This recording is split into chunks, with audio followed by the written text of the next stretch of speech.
Hello, is Misha Ailey? Is Misha Megan? Is Misha Eitami Ollie? Agus is Misha Michael. Agus hasíine an darna bbliana den chusa TV, agus an dú hasin an seo gus céisisin a réigirs mé na chusa. Sína rutar a dúnsaí sibh i chusa. É a chusa TV dúnsaí sí mian rochcaí agus na han sas an bhí rochcaig a program agad hain, bha seo galisteach planig, roundsachaig, cóbha go bhí as a program agad, agus an seo se structure a bhá géirí. Dúnsaí sin táirméin a bhí clacha camera an mór, agus cumar a chuidir síniad rí chéile cáirí fuam agus solas. Agus cuiteach dúnsaí sí mian gearí, agus bha sin a gearig programin, bha ruit na bha sin hain ar a chlárig.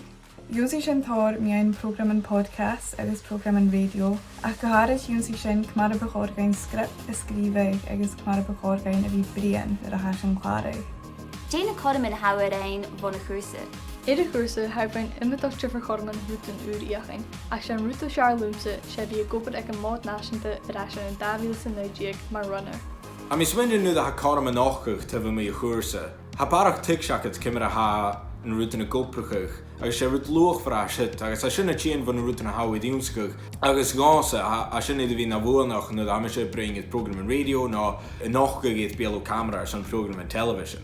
Ha mé an tuahaist a chorman ein an a bhí Jennifer chuirse, agus ha mí cynnechaig rí táirge for daine an sil na Meadhanan Gàidhlig agus beala, agus leis sin a hefirista a bhí cleintin mian na táirge for óprichin a sin suas. Cáit bhil sibh san gréisgníomachas an drásta.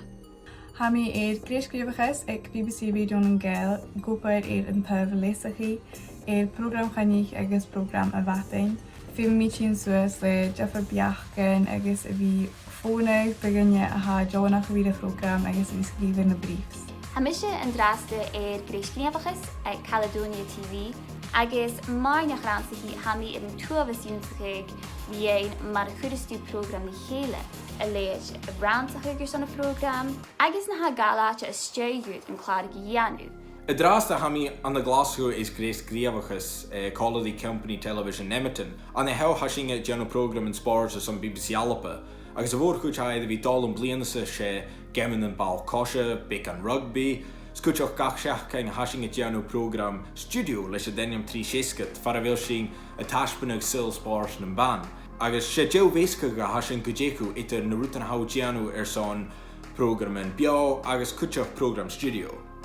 Jay an rút a Charlotte na chuirse. Ha a garachu thula seachcain. Chanilú a stad, chanilú fá cí an na dóis a bí, agus há dún an na glústa a d'irt. Ha géirí eingeach mí inga thula páirte na gréamachas, agus misúna go bheith sin is carach, go bhfuil défar chúsbar a nach go thula seachcain, agus leis sin há son rútanúr a úmsachuch. Ha fíor cóirta grúmsa a bhí cópar choirí daine sa gníomachas agus a bhí dulach agus a chláirach jifar daine, jifar rútan agus an jifar áitina.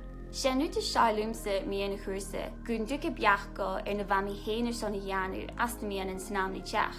Seach gún de dúnsaí sin mian an tuahas a han sas an na bhí gobars na mianan. Agus sin agad é bhuaine, má ha se an barach bísacha é mian na chusa TV rachan áil an lára chlín ag Salmarostig agus Serge diploma in na Meadhanan Gàidhlig.